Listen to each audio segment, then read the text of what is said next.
Hello, beautiful souls. My name is Jessie, and welcome back to another episode of Rewire to Inspire. This show where we'll dive into self-love, learn tangible ways to rewire the brain, and discovering your soul's purpose. The goal of Rewire to Inspire is to encourage listeners to begin doing the hard work, to get curious and open to maximizing your life. Our mindset shapes how we live. Depending on life events, traumas, and personal experiences, our mindsets are all vastly different. However, one thing we all have in common is the ability to rewire our mind, to change the narrative, and to pivot our lives. I hope you leave each episode with the belief that you are so worthy to live a life true to you. I look forward to chatting with you every single Tuesday and Thursday and helping you grow exponentially in all areas of your life.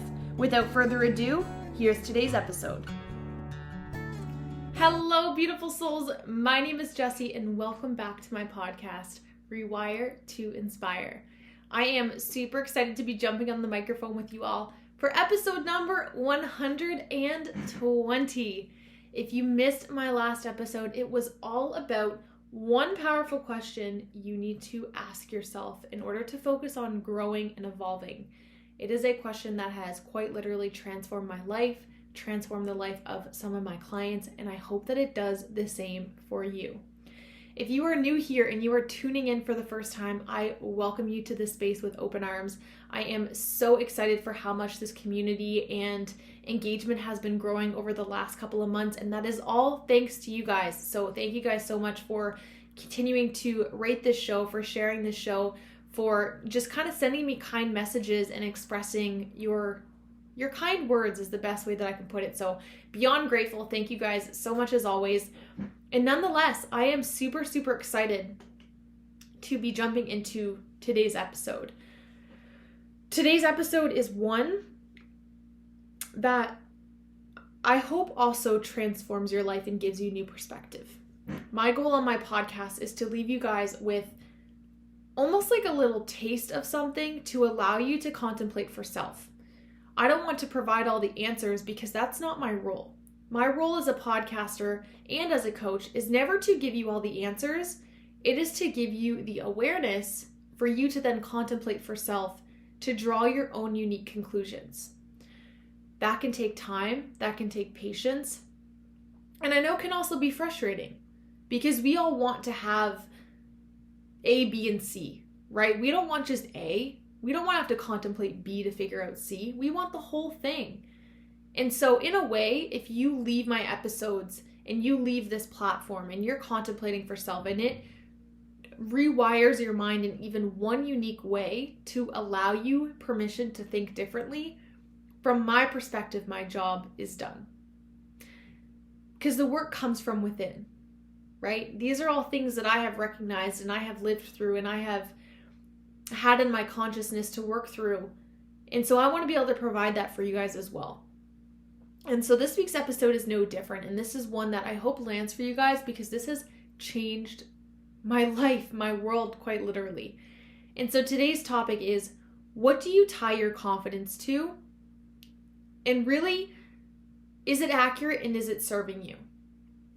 So to kind of provide some context as always, there's kind of a couple stories I have for you guys. The first one is I am the assistant coach for group coaching for Next Level University.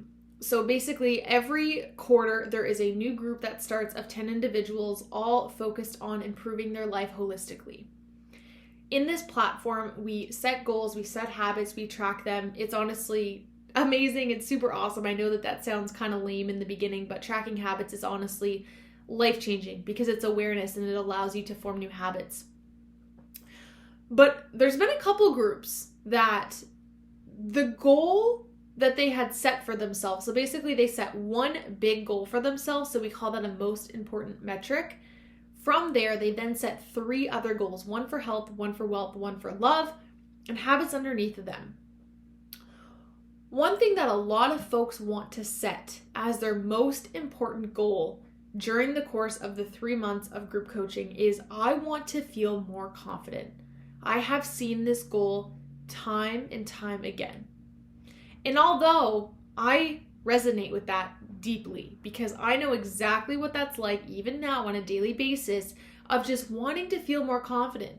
Who doesn't want to feel more confident? It is something that I think inevitably in hindsight is really what we're all chasing. I think we do so in a way that is inaccurate because it comes from external things, not from within and in our heart and in our soul. And so inevitably, from that perspective, we will never truly feel confident because it's in times, right? When we're all dolled up and we feel pretty, we feel confident. But as soon as we take all that off and get in our pajamas, we're like, ugh. Or anyways, I am, if anybody else can relate. But whenever somebody puts that as their goal, I've kind of learned to stop and to notice that and to bring it to their awareness. And I'll typically ask them this question that is what today's episode is on is, but what does confidence mean to you? Because when you feel confident versus when I feel confident looks completely different. And when I think that somebody else looks confident versus how they feel is also a whole new ball game, right? We can tell someone that they look great and they're doing great and, oh, I loved your speech, or, oh, you played so good at that sports thing, or you're working so hard, but maybe those things don't actually make you feel confident. You're just like, yeah, that's how it is. That's who I am, whatever. I want you guys to leave this episode contemplating for yourself what you tie your confidence to. What action, thought, person, experience do you tie feeling good to? Do you tie feeling good with? Lately, I would say for the last, I want to say 2 weeks, man, oh man, I've been beating myself up.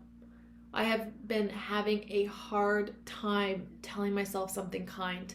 I've been struggling a little bit more emotionally, a little bit more mentally, and my confidence has just been lower. And so I have to be a detective and ask myself, okay, what has shifted? What hasn't shifted? What ignites this feeling? Because feeling confident as a goal is great, but how do we track that? How do we monitor that? What is your input or output that determines, yes, I feel confident today? It's typically a thought that we have, but it's often our brain picking up on something. Is it an outfit that you're wearing? Is it a conversation that you had? Is it a gesture someone did for you? Is it a message that you received? What is it that primes your mind to tell you, I feel good today. I feel confident today. And so I kind of had to start doing some digging for myself of, what is it? What is it that I'm not doing? And I realized that it's because a large part of it is because I kept breaking a promise to myself that I'm going to start a new yoga challenge. Hear me out. I know that sounds super silly. Deeper than that, what it is I made a promise to myself that I was going to do something and I didn't do it. Which I have shared with you guys multiple times is one of the most toxic ways to burn a relationship with ourselves, is to say we're going to do something and then not show up for ourselves. It's just like if we have a friend that always promises something, they're going to do something. They say they're going to show up. They say, insert thing here. You have a friend that just keeps telling you they're going to do something and then never does it.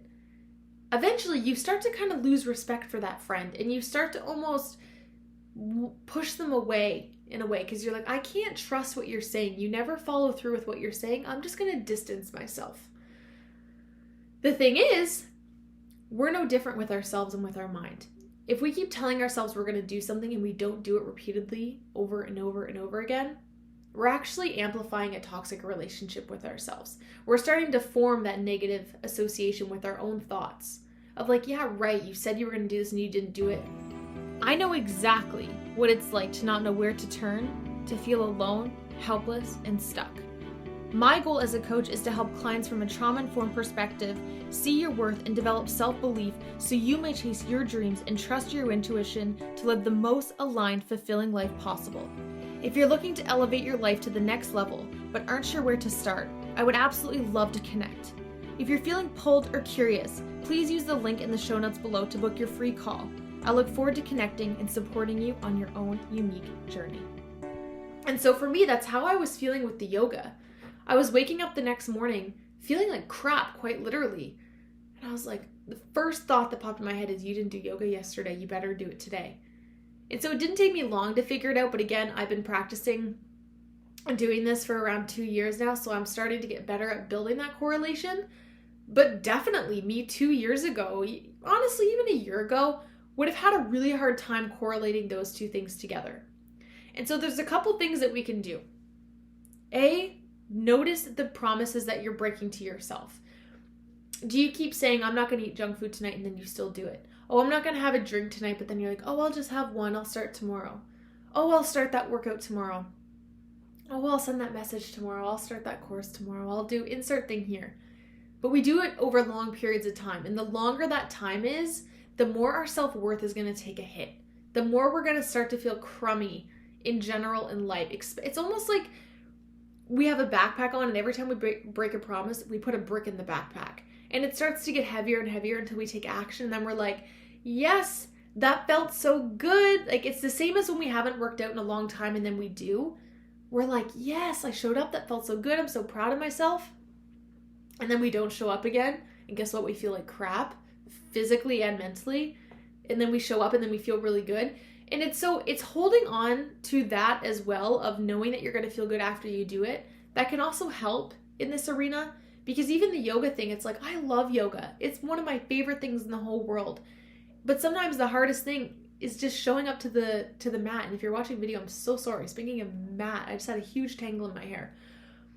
Showing up is always the best part. It is the hardest part, but once you show up, at least you've shown up.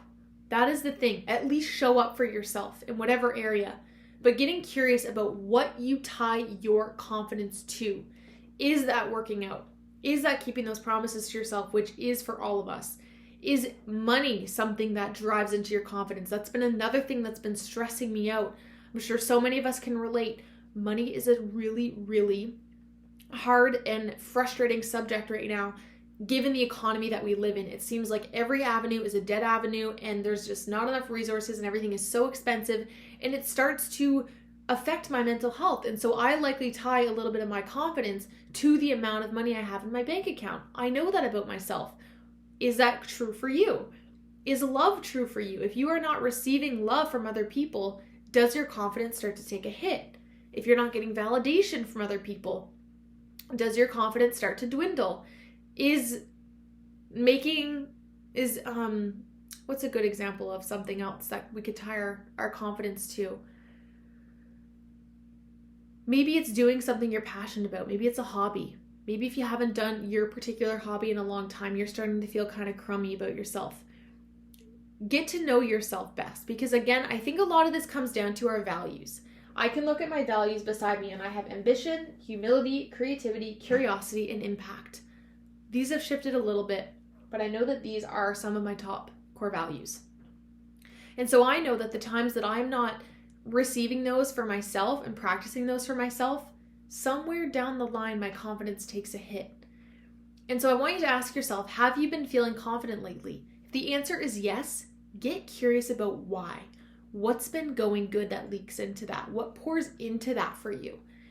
And on the reverse of that, if you haven't been feeling confident for a while, for years, you feel like ever, how can we start to form that relationship with yourself of what those things are that make you feel good? They are going to be unique for all of us, which is why, like I prefaced at the beginning of this episode, I cannot give you everything. I can just give you the things to contemplate, to allow you to go within, and I can be here as your coach to support you with that. But the thing is we have to begin to tap in what we correlate our confidence to from self. And sometimes this might be hard. It can take time to do this. But one thing that I've been finding helpful is journaling every day. If I'm feeling really good, I like to reflect on why that might be. You know, I've been on it with my work. I haven't been procrastinating. I've been showing up. I've been doing my workouts. I've been tracking my habits. I've been reading every day. I've been eating good. And I'm like, boom, okay, I feel confident.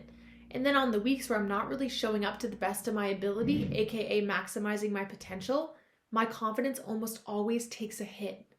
And so begin to look at your life. The days you feel good, I encourage you to ponder for yourself before you go to sleep. What went really good today that poured into this? And on the days that maybe you're not feeling so good, what do I think I could have done better today that I can do tomorrow that might make me feel most optimal? And where are you letting yourself down? That is likely an area that is leaking into you not feeling very confident. Is where are you letting yourself down? Is it an area that you know you could be doing better, but you're just finding excuses for yourself? That likely is affecting your confidence big time. In retrospect, where do I feel the best? Where are the times that I feel my best, my most aligned, my most fulfilled? Is it around certain people? Is it when I'm doing a certain action? Because right now when I'm podcasting, I end up inevitably starting to feel confident. Why is that? Well, I'm checking off my to-do list. I am in flow with my core values. I am doing something that I am passionate about. And so, of course, I'm going to inevitably start to feel confident. And I don't want you to just view confident as how you look at yourself physically in the mirror. Confidence is not always about, and is not always about, how we view ourselves about the physical. It is mentally, how are you feeling? Closing our eyes can be really powerful for this practice because we will look in the mirror and nitpick every little thing we don't like about ourselves. How are you feeling about your confidence 0 to 10 when you close your eyes and ask yourself? That is going to be the most accurate answer, not when looking in the mirror and being like, ugh, I'm bloated today, or I hate my outfit, or this or that, or my hair is dry, or the other thing. No. Start unphysical and then bring physical in as a component to it. But starting from inside out is the best way to build sustainable confidence versus just short-term physical appearance on the outside. So I hope you guys enjoyed today's episode. I know this one can be a lot, but I also think it's one of the most empowering things we can ask ourselves because we can double down on the things that make us feel good and make us feel aligned, make us feel confident. What do you tie your confidence to? If you're looking for support with this, my link is below to book a free 30-minute call. Again, I'm not going to sell you on anything. My goal is just to connect with you, see how I can support you, and if it is aligned for me to become your coach, I would absolutely love that opportunity as well. So thank you guys so much for tuning into episode 120 of Rewire to Inspire. I look forward to chatting with you all next week.